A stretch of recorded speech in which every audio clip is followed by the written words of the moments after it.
man ano to na common rail overheat.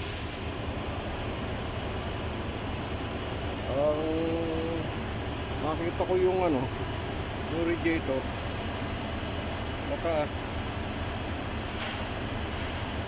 bumabalik yung tubig sa reserve, lumalabas. Pero ito yung ang tanggal ko ng water pump, yung water pump hindi nagsisirculate yung tubig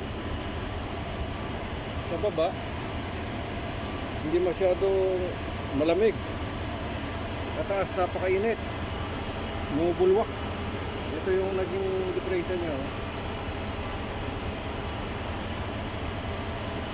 Tinignan ng isang kasama ko to, ang inaano, cylinder head gasket. Pero tinanggal namin yung radiator kasi meron ding leak.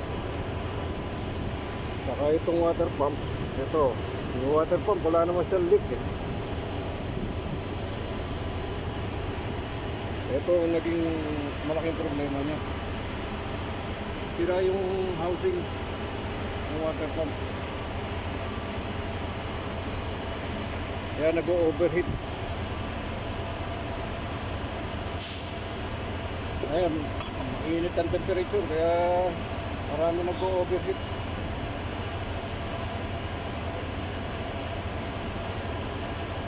Man,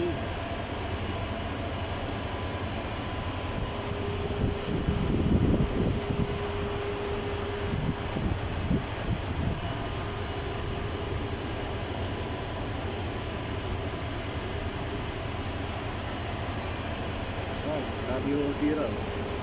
Kaya yung tubig hindi na siya makaikot sa itaas, napakainit, bumubulwak.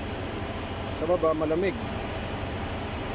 Ang inano ko kagad itong water pump eh, kahit na wala siyang leak, tinignan ko siya, pero